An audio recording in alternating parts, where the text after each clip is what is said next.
Ubos na naman ang benta ng aking tindahan kahapon sa aking mga pinamili ngayon. Basta may alak talaga yung ating pamimili mga mare, sigurado naman na mabubutas talaga ang benta na naman ng ating tindahan. Nagpabili kasi ako ng isang box sa anak ko ng 4x4. Ang isang box nito sa suki ko ng grocery mga mare ay 1,550. GCash na nga lang ang pinambayad natin dito mga mare, kaya 1,555 kasama ng charge na 5 pesos. GCash out kasi kadalasan ng mga customer ko dito sa aking tindahan, kaya naiipon ang kadalasan ng laman ng aking GCash. Kapag GCash in naman ay maliit lang ang pinapakash in ng mga customer ko. Minsan lang talaga sa tindahan ko na may magpakash in ng malaki. Kaya ang pera ng tindahan kadalasan ay napupunta sa akin GCash. Kaya minsan mga mare, hindi ko talaga maiwasan na mapahiram ako ng pera na pang cash out sa aking mama. Minsan kasi hindi maiwasan na maubusan ka talaga ng cash dahil nga sa mga nagpapa-cash out ng mga customer natin. Binabayaran ko na lang agad yung aking mudra kapag meron na ulit akong cash.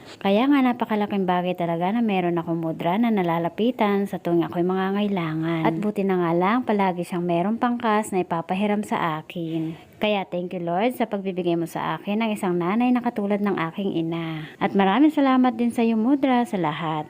Meron din kasi akong pinamili ng mga debote na kagaya ng Sprite mismo at saka Sting. 500 ml sana ng Red Horse ang kasabay ng ating 4x4 sa ating pagpapabili sa aking anak kanina. Kaya lang naubusan daw ng stock dun sa suki ko ng mga debote. Kaya panigurado ay bukas na ako makakapabili ulit ng 500 ml na Red Horse. Pagkatapos ko pa nga magpabili sa anak ko ng 4x4 dun sa suki ko ng grocery store ay ako na naman ang sumunod na mamili.